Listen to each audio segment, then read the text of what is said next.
জোয়েডিক সার্কেলের মধ্যে 8 নাম্বারেই আসছে স্করপিও। চলো আজকে ওদের ব্যাপারেই জানা যাক। এদের বার্থডে 23 অক্টোবর থেকে 21 নভেম্বর পর্যন্ত হয়ে থাকে। ওদের রুলিং প্ল্যানেট হচ্ছে মার্স আর এদের এলিমেন্ট হচ্ছে ওয়াটার। স্করপিওদের নিজেদের একটি আলাদা জোনে থাকাটা খুব পছন্দের। জেনারেলি এরা অনেক ক্ল্যাম বা শান্ত স্বভাবের হয়ে থাকে, কিন্তু কেউ ওদের ডিস্টার্ব করে এইটা ওদের একদমই পছন্দ না। এরা নিজেদের লাইফ নিয়ে অনেকটা সিক্রেটিভ হয়ে থাকে। এরা খুব তাড়াতাড়ি নিজেদের ফিলিংস বা ইমোশন শেয়ার করে না, আর এরা কোনো মানুষকে সহজে বিশ্বাসও করে না। ইভেন দো এরা নিজেদের ব্যাপারে আপনাকে কখনোই খুব তাড়াতাড়ি কিছুই জানাবে না, কিন্তু এদের আশেপাশে যত মানুষই থাকে তারা এদের ব্যাপারে জানার জন্য খুবই ইন্টারেস্টেড থাকে। এদের রিসার্চ করতে না খুবই পছন্দ।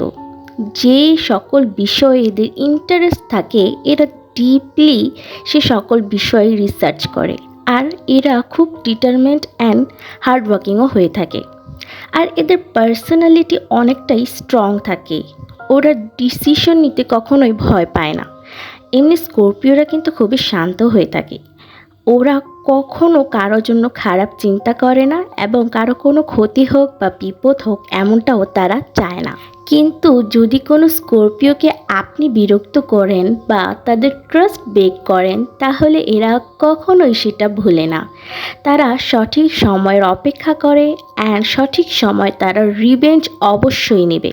অ্যান্ড অনেক সময় তারা অনেক রুড হয়ে যায়, অ্যান্ড তারা অনেক জিদ্দি স্বভাবেরও হয়ে থাকে। অ্যান্ড তারা সব ডিসিশন তাদের ইমোশনের ভিত্তিতেই নিয়ে থাকে। এদের নেচারটা অনেকটা ইন্টেন্স হয়ে থাকে। এদের লাইকস ডিসলাইকস এক্সট্রিম লেভেলের হয়ে থাকে।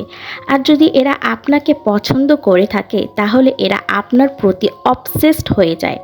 আর এরা যদি কখনো আপনাকে লাইফ থেকে একবার বের করে দেয়, সেকেন্ড টাইম কখনোই আর আপনার দিকে ফিরে তাকাবে না। Comment down if you are Scorpio.